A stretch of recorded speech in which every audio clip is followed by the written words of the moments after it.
நான் Aditya, consultant psychologist. So இந்த வீடியோவில் வந்து நம்ம என்ன பார்க்க போகிறோம் அப்படின்னு பார்த்தீங்கன்னா, ஸ்ட்ரெஸ்ஸுக்கும் வயிற்று பிரச்சனைகளுக்கும் என்ன தொடர்பு இருக்குது அப்படிங்கிறத பார்க்க போகிறோம். இந்த வீடியோ உருவாக்குறதுக்கான முக்கியமான காரணம் என்ன அப்படின்னு பார்த்தீங்கன்னா, இப்போது எங்கள் கிளினிக்லேயே வந்து வர நிறைய பேஷண்ட்ஸ்க்கு வந்து பார்த்திங்கன்னா இந்த ஸ்ட்ரெஸ் ப்ராப்ளம்ஸ், ஆங்ஸைட்டி ப்ராப்ளம்ஸ் இருக்குது. ஸோ அது இருக்கிற எல்லாருக்குமே பார்த்திங்கன்னா, அதாவது 90% ஆஃப் த பீப்புளுக்கு பார்த்திங்கன்னா வந்து இந்த வயிற்று பிரச்சனைகள், கேஸ் ட்ரபிள், ஆசிட் ரிஃப்ளெக்ஸ் இந்த மாதிரியான பிரச்சனைகள் வந்து தொடர்ந்து இருந்துகிட்டே இருக்குது. அவங்களுக்கு வந்து இந்த ஸ்ட்ரெஸ் வந்து எப்பெல்லாம் வருதோ அப்போல்லாம் வந்து இந்த ஆசிட் ரிஃப்ளெக்ஸ் பிரச்சனைகள், கேஸ் பிரச்சனைகள் இது வந்து ரொம்ப அதிகமாகுது. ஒரு ஃப்ளேரப் மாதிரி வந்துகிட்டே இருக்குது. ஸோ இது காரணமாக வந்து நிறைய பேர் வந்து ரொம்ப கஷ்டப்படுறாங்க. அப்புறம் வந்து அவங்களுக்கு இந்த கேஸ் பிரச்சனைகள், ஆசிட் ரிஃப்ளெக்ஸ் பிரச்சனைகள் இது வர்றது காரணமாக கூட வந்து அவங்களுக்கு வந்து திரும்பி வந்து அவங்களோட ஸ்ட்ரெஸ் வந்து அதிகமாகுது. ஸோ இதுக்கு ஒரு அவேர்னஸ் வந்து கொடுக்குறதுக்காக தான் வந்து இந்த வீடியோ வந்து போஸ்ட் பண்ணணும்னு நினைக்கிறேன். அதாவது இந்த ஸ்ட்ரெஸ்ஸுக்கும் வயிற்று பிரச்சனைக்கும் என்ன ஒரு டைரெக்டான தொடர்பு இருக்குது. ஸோ அதை பற்றி ஒரு கிளியரான எக்ஸ்ப்ளனேஷன் வந்து இந்த வீடியோவில் வந்து நம்ம வந்து முழுமையாக பார்ப்போம். ஸோ இறுதி வரை வீடியோவில் இணைந்திருங்கள். நான் ஆதித்யா, நீங்கள் பார்த்து கொண்டிருப்பது லிவிங் சயின்ஸ்.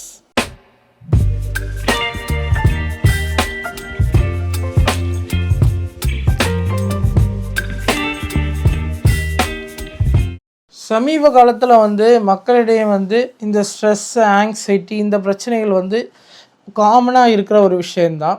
அதாவது இப்போ இருக்கிற வாழ்க்கை நிலையில் இந்த சோஷியல் மீடியா ஏஜில் வந்து ஸ்ட்ரெஸ்ஸு, ஆங்ஸைட்டி, அப்புறம் ஒர்க் ப்ரெஷர் இதனால் வர ஸ்ட்ரெஸ்ஸு, ஸோ இதெல்லாம் வந்து காமனாக இருக்கிற ஒரு விஷயமா இருக்குது. ஆனால் சிலருக்கு வந்து பார்த்திங்கன்னா இந்த ஸ்ட்ரெஸ்ஸு, ஆங்ஸைட்டி அவங்களுடைய கண்ட்ரோலில் வந்து கொண்டு வர முடியலை. ஸோ அந்த மாதிரி இருக்கிற நிலைமையில் வந்து அவங்களுடைய பாடியை வந்து அது பாதிக்குது. அதே மாதிரி வந்து அவங்களுடைய டெய்லி லைஃப்பை வந்து அவங்களோட மெயின்டைன் பண்ண முடியல. அவங்களோட தினசரி வாழ்க்கை விஷயங்களை வந்து அவங்களால வந்து செய்ய முடியல. ஸோ அந்த மாதிரி இருக்கிறவங்க வந்து ஒரு தெராப்பி தேடி வராங்க, இல்லாட்டி ஒரு சைக்காட்ரிக் மெடிக்கேஷனை தேடி ஒரு சைக்காட்ரிஸ்ட்டை போகிறாங்க. ஸோ இந்த மாதிரி ஒரு நிலைமையில தான் வந்து இப்போ இருக்கிற சிச்சுவேஷன் வந்து இருக்குது. ஸோ இதில் வந்து முக்கியமான ஒரு விஷயம் நாங்கள் கவனித்தது என்ன அப்படின்னு பார்த்தீங்கன்னா, எங்கள் கிளினிக்லேயே இது வந்து ஒரு ரியல் லைஃப் எக்ஸ்பீரியன்ஸ்லேருந்து நாங்கள் வந்து சொல்கிறது. அதாவது கிளினிக்லேயே வந்து ஸ்ட்ரெஸ்ஸு, ஆங்ஸைட்டி ப்ராப்ளம்ஸ் இருக்கிற பேஷண்ட்ஸ் வரும்போது அவங்களுக்கு இடையில பார்த்திங்கன்னா வந்து ஒரு 90% ஆஃப் த பேஷண்ட்ஸ்க்கு வந்து என்னன்னா அவங்களுடைய வயிற்றில் வந்து ஏதாவது ஒரு பிரச்சனை வந்து கண்டிப்பாக இருந்துகிட்ருக்குது. அதாவது அவங்களுக்கு வந்து கேஸ் ப்ராப்ளம்ஸ் இருக்கிறதா ரிப்போர்ட் பண்ணுறாங்க. அவங்களுக்கு வந்து ஸ்ட்ரெஸ் ஆகும்போது வந்து கேஸ் ரொம்ப வரதா அவங்க வந்து சொல்கிறாங்க. அதே மாதிரி வந்து அவங்களுக்கு வந்து ஸ்ட்ரெஸ் வந்து அதிகமாக இருக்கும்போது அவங்களுக்கு ஆசிட் ரிஃப்ளெக்ஸ் வருது, இல்லை வயிற்று வலி வருது, அவங்களுக்கு வந்து டைஜஷன் சரியாக நடக்க மாட்டேங்குது. ஸோ இந்த மாதிரியான நிறைய கம்ப்ளைண்ட்ஸ் வந்து நாங்களே ரியல் லைஃப்பில் வந்து கேட்டுட்ருக்குறோம். ஸோ அந்த ஸ்ட்ரெஸ்ஸுக்கும் இந்த வயிற்று பிரச்சனைக்கும் என்ன தொடர்பு அப்படிங்கிறத வந்து பார்ப்போம். ஸோ அதை வந்து நம்ம ஒரு 3 பார்ட்டாக வந்து பிரிக்கலாம். இந்த 3 பார்ட்டில் வந்து ஃபஸ்ட்டு என்ன அப்படின்னு பார்த்திங்கன்னா வந்து நம்ம இந்த ஸ்ட்ரெஸ்னால் வந்து ஏன் வயிற்று பிரச்சனை வந்து ஃபஸ்ட்டு உருவாகுது அப்படிங்கிறத வந்து பார்ப்போம். அதாவது நம்மளுக்கு ஸ்ட்ரெஸ்ஸு உருவாகும்போது என்ன ஆகும்னு பார்த்திங்கன்னா, அட்ரினலைன் அண்ட் கார்டிசால் இந்த 2 ஹார்மோன்ஸ் வந்து நம்ம பிரெயினில் வந்து செக்ரீட் ஆகும். இந்த 2 ஹார்மோன்ஸ் வந்து என்ன பண்ணும் அப்படின்னு பார்த்திங்கன்னா, நம்ம வயிற்றில் வந்து ஆசிட் ப்ரொடக்ஷனை வந்து அதிகமாக்க செய்யும். அதாவது நம்ம வயிற்றில் வந்து நம்மளுக்கு வந்து செரிமானம் நடக்கணுன்னா என்ன தேவைன்னு பார்த்திங்கன்னா, ஃபஸ்ட்டு வந்து ஹைட்ரோக்ளோரிக் ஆசிட் வந்து தேவை. நம்ம நிறைய பேர் வந்து சொல்லுவாங்க, இந்த ஆசிட் ரிஃப்ளெக்ஸ் வருது, இந்த ஜெர்ட் ப்ராப்ளம் வருது, எனக்கு ஏதாவது சாப்பிட்டா ஆசிட் தொண்டையில் வருது, இல்லை நெஞ்சு எரிச்சல் வருது இப்படின்னு சொல்கிறாங்க. ஸோ இந்த ஆசிட் ரிஃப்ளெக்ஸ் வந்து ஏன் வருது அப்படின்னு பார்த்திங்கன்னா, ஆசிட் வந்து அதிகமாக உருவாகிறதுனால, அப்புறம் வந்து 2 ஸ்பின்ஸ்டர் மசில்ஸ் இருக்குது, அந்த மசில்ஸ் வந்து ரிலாக்ஸாக இருக்கிறதுனால, ஸோ அதனால தான் வந்து வருது. நம்ம அதை பற்றி நம்ம வந்து டீட்டெயிலாக பார்க்க வேண்டாம். ஃபஸ்ட்டு வந்து நம்ம இந்த ஆசிட்க்கும் இந்த ஸ்ட்ரெஸ்க்கு என்ன ஒரு கனெக்ஷன் இருக்குது அப்படிங்கிறத பார்ப்போம். அதாவது நம்ம சாப்பிட்ற உணவை வந்து ஃபஸ்ட்டு வந்து உடைக்கணும். அதாவது உணவு வந்து பெரிய பொருட்களாக இருக்கும். அந்த பொருட்களை வந்து ஃபஸ்ட்டு உடைக்கணும். அது உடைச்சதுக்கப்புறம் தான் வந்து நம்ம பேன்க்ரியாஸில் இருக்கிற என்சைம்ஸாக இருக்கட்டும், அமிலேஸ், லைப்பேஸ், அப்புறம் வேறு என்சைம்ஸாக இருக்கட்டும், பெப்சின். ஸோ இந்த மாதிரியான விஷயங்கள் வந்து நம்ம வயிற்றில் இருக்கிற அந்த உணவுலேருந்து உள்ள நியூட்ரியன்ஸை வந்து எடுத்து நம்மளுக்கு வந்து எனர்ஜியை வந்து கொடுக்கும். ஆனால் அதுக்கு ஃபஸ்ட்டு உடைக்கிறதுக்கு நம்மளுக்கு என்ன தேவை அப்படின்னு பார்த்தீங்கன்னா, நம்மளுக்கு வந்து ஹைட்ரோக்ளோரிக் ஆசிட் தேவை. இந்த ஹைட்ரோக்ளோரிக் ஆசிட்டை வந்து யார் உருவாக்குறாங்க அப்படின்னு பார்த்தீங்கன்னா, நம்ம வயிற்றில் இருக்கிற இந்த பேரிட்டல் செல்ஸுங்கிற ஒரு டைப் ஆஃப் செல்ஸ் வந்து உருவாக்குது. நம்ம வந்து ஸ்ட்ரெஸ் ஆகும்போது என்ன ஆகுது அப்படின்னு பார்த்தீங்கன்னா, நம்ம பிரெயினில் வந்து அட்ரினலின் அண்ட் கார்டிசால் இந்த 2 ஹார்மோன்ஸ் வந்து செக்ரீட் ஆகுது. இந்த 2 ஹார்மோன்ஸ் வந்து என்ன பண்ணுது அப்படின்னா, நம்ம பேரிட்டல் செல்ஸை வந்து நிறைய ஆசிட்டை வந்து செக்ரீட் பண்ண வந்து ஒரு தூண்டுதலை வந்து கொடுக்குது. அதாவது நம்மளுக்கு நம்ம சாப்பிட்ற உணவுக்கு தேவையான ஒரு அளவுக்கான ஒரு ஹைட்ரோக்ளோரிக் ஆசிட் போதும். ஆனால் வந்து இந்த ஸ்ட்ரெஸ் காரணத்தினால இந்த ஹார்மோன்ஸ் வந்து நம்ம பேரிட்டல் செல்ஸை வந்து அதிகமான ஆசிட்டை வந்து ப்ரொடக்ஷன் பண்ண வைக்குது. ஸோ இப்படி அதிகமாக ஆசிட் வரும்போது என்ன ஆகும்னு பார்த்தீங்கன்னா, நம்ம வயிற்றில் உள்ள அந்த உணவுப் பொருட்கள் வந்து நல்லா உடையும். ஆனால் அது கூட வந்து என்ன ஆகும்னு பார்த்தீங்கன்னா, இந்த வயிற்றில் உள்ள அந்த உணவுப் பொருட்களில் வந்து நம்மளுக்கு வந்து நியூட்ரியன்ஸ், அதாவது நம்மளுக்கு தேவையான சத்து பொருட்களை பிரிச்செடுக்கிறதுக்கு தேவையான அந்த பெப்சின், அமலேஸ், லைப்பேஸ், அந்த பைல், இந்த இந்த என்சைம்ஸ்லாம் சொல்கிறேன்ல, இந்த என்சைம்ஸையும் வந்து என்ன பண்ணுன்னு பார்த்தீங்கன்னா, இந்த ஆசிட் வந்து டேமேஜ் பண்ணி அழிச்சிடும். ஸோ இதனால என்ன ஆகும்னா, நம்மளுக்கு வந்து செரிமானம் நேராக நடக்காது. வயிற்றில் வந்து இருக்கிற உணவு வந்து ஒரு மாதிரி ஒரு ஃபெர்மெண்ட் ஆகிற ஒரு ஸ்டேஜுக்கு வரும். ஸோ இதனால் வந்து நம்மளுக்கு வந்து கேஸ் ப்ராப்ளம்ஸ் வந்து ரொம்ப அதிகமாகும். அப்புறம் இந்த ஆசிட்டே வந்து வயிற்றில் வந்து நிறையா இருக்கிறதுனால அதே வந்து திருப்பி ரிஃப்ளெக்ஸ் ஆகி மேலே வந்து நம்மளுக்கு வந்து நெஞ்செரிச்சல் இந்த மாதிரியான பிரச்சனைகள் வந்து வரதுக்கான சான்சஸ் வந்து ரொம்ப அதிகமாக இருக்குது. மேலும் என்னன்னு பார்த்தீங்கன்னா, நம்மளுக்கு வந்து 2 ஸ்பின்ஸ்டர் மசில்ஸ் இருக்குது. அதை பற்றி நான் ஒரு சின்ன ஒரு டீட்டெயிலாக சொல்லிடுறேன். அதாவது நம்ம தொண்டையில் வந்து அப்பர் ஸ்பின்ஸ்டர் மசில்னு இருக்குது. அப்பர் ஈசோஃபேகல் ஸ்பின்ஸ்டர்னு சொல்லுவாங்க. அப்புறம் வந்து கீழே வந்து லோவர் ஈசோஃபேகல் ஸ்பின்ஸ்டர், அதாவது எல்இஎஸ், யூஇஎஸ்ன்னு 2 இது சொல்லுவாங்க. ஸோ இது எதுக்கு இந்த ஸ்பின்ஸ்டர் மசில் அதோட யூஸ் என்னன்னு பார்த்தீங்கன்னா, நம்ம வந்து சாப்பிட்ற உணவு வந்து நம்ம வாயிலேருந்து சாப்பிடும்போது வந்து அந்த ஸ்பின்ஸ்டர் மசில்ங்கிறது வந்து ஒரு எலாஸ்டிக் மாதிரி இருக்கும். அது வந்து திறக்கும். அப்போ வந்து உணவு வந்து உள்ளே போகும். ஸோ அந்த உணவு உள்ளே போனத உடனே வந்து அது வந்து மூடிக்கணும். அது வந்து ஃபஸ்ட்டு இந்த இடத்துல இருக்கும், அங்கே மூடிக்கணும். அடுத்தது கீழே போகும். கீழே லோவர் ஈசோஃபேகல் ஸ்பின்ஸ்டர் இருக்கும். அது வந்து அங்கே உணவு வந்த உடனே அது மூடிடும். ஸோ இது வந்து ஒரு டைப் ஆஃப் மசில்ஸ் தான் ரெண்டுமே வந்து. இதோட ஸ்பெஷாலிட்டி என்னன்னு பார்த்தீங்கன்னா, இது வந்து மேலேருந்து நம்ம உணவை வந்து கீழே அனுப்பும்போது வந்து அது வந்து திறந்துக்கிடும். ஆனால் கீழே இருந்து மேலே வர்றதுக்கு வந்து அது வந்து ரெஸ்ட்ரிக்ட் பண்ணும். அதாவது வயிற்றில் இருக்க உணவு வந்து நம்ம குனிஞ்சாலோ இல்லை ஏதாவது நம்ம தலைகீழாக பார்த்தாலோ, ஸோ அந்த மாதிரி பண்ணும்போது வந்து நம்ம வயிற்றில் இருக்கிறது வந்து திருப்பி மேலே போகாமல் அது வந்து ரெஸ்ட்ரிக்ட் பண்ணி வச்சுக்கணும். ஸோ இது வந்து அந்த மசிலோடைய ஒரு ஸ்பெஷாலிட்டி. ஆனால் நம்ம ஸ்ட்ரெஸ் ஆகி இந்த ஹார்மோன்ஸ்லாம் செக்ரீட் ஆகும்போது என்ன ஆகுதுன்னு பார்த்தீங்கன்னா, இந்த மசில்ஸ் வந்து ரொம்ப ரிலாக்ஸ் ஆகிரும். இந்த ரிலாக்ஸ் ஆகும்போது என்ன ஆகும்னு பார்த்தீங்கன்னா, ஈஸியாக வந்து இந்த வயிற்றில் இருக்கிற அந்த ஆசிட் பார்ட்டிகல்ஸாக இருக்கட்டும், இல்லை ஃபுட் பார்ட்டிகல்ஸாக இருக்கட்டும், மேலே வர்றதுக்கான சான்சஸ் வந்து ரொம்ப அதிகமாக இருக்குது. இது காரணமாக வந்து நெஞ்செரிச்சல், கேஸ் வர்றது, ஏப்பம் ரொம்ப அதிகமாக வர்றது, இதுக்கான சான்சஸ் வந்து ரொம்ப ரொம்ப அதிகமாக இருக்குது. ஸோ இதுதான் பார்த்தீங்கன்னா, இந்த ஸ்ட்ரெஸ்ஸுக்கும் கேஸுக்கும் இருக்கிற தொடர்பில் இருக்கிற ஃபஸ்ட்டு விஷயம் அப்படின்னு நம்ம வந்து பார்க்கலாம். 2வது விஷயம் என்னன்னு பார்த்தீங்கன்னா, நம்ம வந்து வயிறு, அதாவது கட்டுன்னு சொல்லுவோம். இந்த கட்டுக்கு வந்து இன்னொரு முக்கியமான ஒரு பேர் இருக்குது. என்னன்னு பார்த்தீங்கன்னா, செகண்ட் பிரெயின்னு சொல்லுவாங்க. ஏன்னா பிரெயினில் உருவாகிற நிறையா ஹார்மோன்ஸ் வந்து நம்ம வயிற்றில் வந்து என்சைம்ஸாக வந்து உருவாகுது. உதாரணத்துக்கு பார்த்தீங்கன்னா வந்து செரட்டோனின் அப்படின்னு ஒரு நியூரோ டிரான்ஸ்மிட்டர் வந்து நம்ம பிரெயினில் வந்து உருவாகும். ஸோ இந்த செரட்டோனின் வந்து நம்ம பிரெயினில் வந்து என்ன கண்ட்ரோல் பண்ணும் அப்படின்னு பார்த்தீங்கன்னா, நம்மளுடைய மூட் சேஞ்சஸ், அப்புறம் வந்து நம்மளோட ஆங்ஸைட்டி லெவல், இது எல்லாமே வந்து கண்ட்ரோல் பண்ணும். ஸோ இந்த செரட்டோனின் வந்து பிரெயினில் வந்து ஒரு 5% உருவாகுதுன்னா, நம்ம வயிற்றில் வந்து எவ்வளோ உருவாகுதுன்னு பார்த்தீங்கன்னா, 90லேருந்து 95% செரட்டோனின் நம்ம பாடியில் இருக்கிற செரட்டோனின் வந்து நம்மளுடைய வயிற்றில் தான் வந்து உருவாகுது.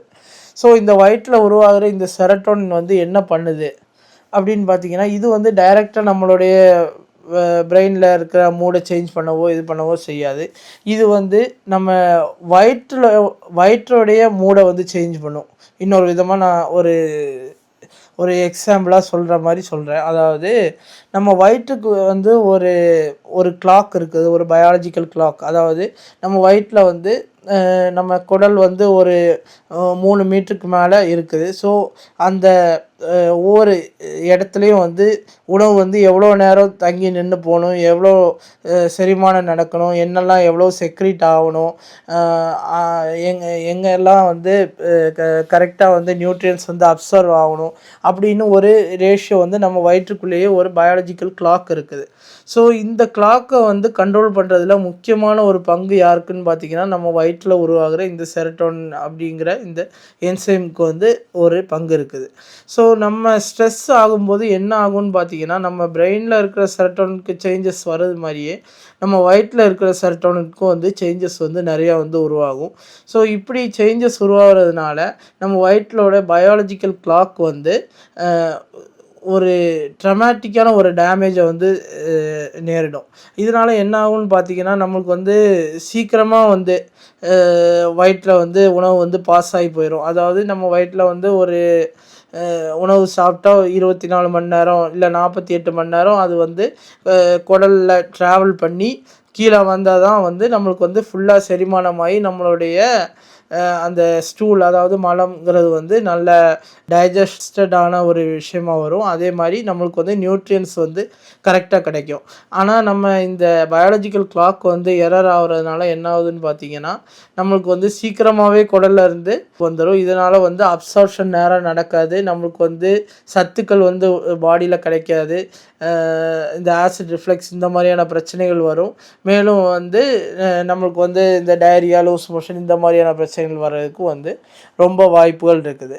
மேலும் வந்து பார்த்திங்கன்னா வந்து இந்த செரட்டோனின் வந்து நம்ம வயிற்றில் இவ்வளோ அளவுக்கு உருவாகிறதுனால இதில் இருந்து நம்மளுக்கு பிரெயினுக்கு கொஞ்சம் கூட பாதிப்பு இல்லையான்னு கேட்டால் கொஞ்சம் அளவுக்கு இருக்க தான் செய்யுது. இது எப்படின்னு பார்த்தீங்கன்னா வந்து இந்த செரட்டோனின் வந்து நம்மளுக்கு பிரெயினில் கனெக்ட் ஆகிற வேகஸ் நர்வுன்னு ஒரு நர்வு இருக்குது. அதாவது அது பிரெயினில் வந்து ஸ்பைனல் கார்டு வழியாக கீழே வரைக்கும் போகும்.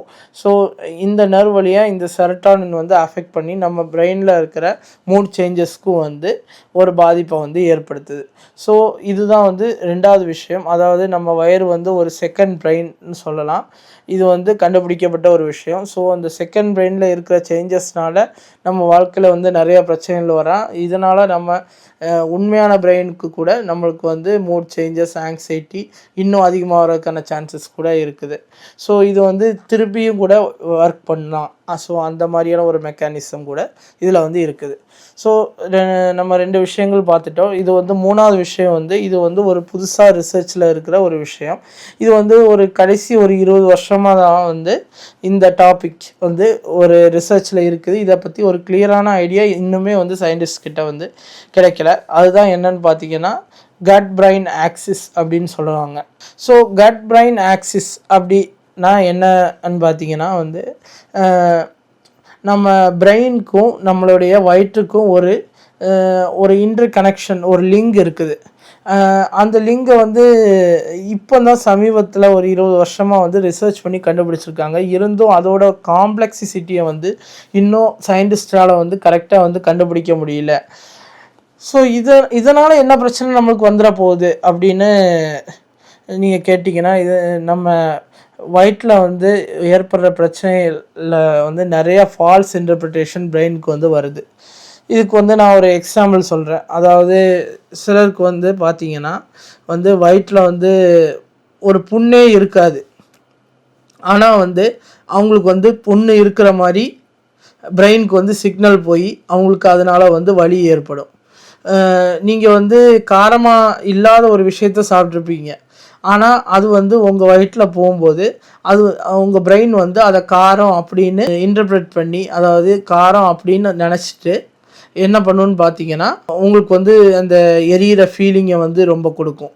ஸோ இதை வந்து ஃபங்க்ஷனல் டிஸார்டர்ஸ்ன்னு சொல்லுவாங்க இன்னொரு விதமாக. அதாவது இந்த ஃபங்க்ஷனல் டிஸார்டர்ஸ் அப்படின்னா நம்மளுக்கு இல்லாத ஒரு விஷயம் வந்து நம்மளுக்கு வந்து இருக்கிறதா வந்து பிரெயின் வந்து நம்மளுக்கு ஒரு தப்பான ஒரு இன்ஃபர்மேஷனை ஸ்டோர் பண்ணி அதுக்கான ஒரு ரிசல்ட்டை வந்து நம்ம பாடிக்கு கொடுக்கும். இப்படி ஃபங்க்ஷனல் டிஸார்டர்ஸ் இருக்கிறவங்களுக்கு வந்து வலி ஏற்பட செய்யும். அவங்களுக்கு வந்து இப்போ காரம் இல்லாதது சாப்பிட்டா ரொம்ப எரியிற மாதிரி இருக்கும், வயிற்றில் புண்ணு இல்லாட்டி வலிக்கிற மாதிரி இருக்கும். ஸோ இது வந்து நம்ம பிரெயினோடைய ஒரு தப்பான இன்டர்பிரிட்டேஷனால் வருது. இது ஏன் இப்படி இருக்குன்னு உள்ளதுக்கு வந்து ஒரு கிளியரான எக்ஸ்ப்ளனேஷன் வந்து கண்டுபிடிக்கலை. ஆனால் முக்கியமாக கண்டுபிடிச்ச ஒரு விஷயம் என்னன்னு பார்த்தீங்கன்னா, ஸ்ட்ரெஸ் வந்து இதுக்கு ஒரு முக்கியமான ஒரு பங்கு வந்து வகிக்குது அப்படின்னு கண்டுபிடிச்சிருக்காங்க. அதாவது ஸ்ட்ரெஸ் வந்து ரொம்ப அதிகமாக இருக்கும்போது இந்த கட் பிரெயின் ஆக்சிஸ் கனெக்ஷனில் வந்து நிறையா பிரச்சனைகள் ஏற்படுது. இதனால் வந்து நம்ம வயிற்றில் நடக்கக்கூடிய நிறையா விஷயங்களை வந்து பிரெயின் வந்து தப்பாக வந்து இன்டர்பிரட் பண்ணி தப்பான ரிசல்ட்ஸ் இல்லை தப்பான விளைவுகளை வந்து நம்மளுக்கு கொடுத்து வலியை ஏற்படுத்த வைக்கிறதுக்கான சான்சஸ் வந்து ரொம்ப அதிகமாக இருக்குது. ஸோ இந்த கட் பிரெயின் ஆக்சிஸ் பற்றி நீங்கள் நெட்டில் சர்ச் பண்ணி பார்த்தாலோ இல்லை வேறு புக்ஸ் வந்து படித்து பார்த்தாலோ உங்களுக்கு வந்து இன்னும் நிறைய ஐடியாஸ் கிடைக்கும். இது வந்து கரண்டில் வந்து ரிசர்ச்சில் இருக்கிற டாபிக் வந்து இது வந்து ரொம்ப ஒரு சென்சிட்டிவான டாபிக். இது இன்னும் டாக்டர்ஸ் கடையில் கூட வந்து இன்னும் ரொம்ப ஒரு ஃபேமஸாக வராத ஒரு விஷயம்.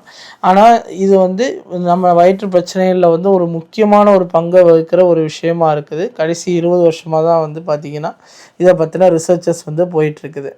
ஸோ இந்த 3 விஷயங்கள் தான் பார்த்திங்கன்னா நம்ம ஸ்ட்ரெஸ்ஸுக்கும் வயிற்றுக்கும் இடையில இருக்கிற அந்த தொடர்பு. அதாவது ஏன் ஸ்ட்ரெஸ் அதிகமானால் வயிற்றில் பிரச்சனை அதிகமாகுது, வயிற்றில் பிரச்சனை இருக்கிறவங்களுக்கு சில பேருக்கு ஸ்ட்ரெஸ் வருது.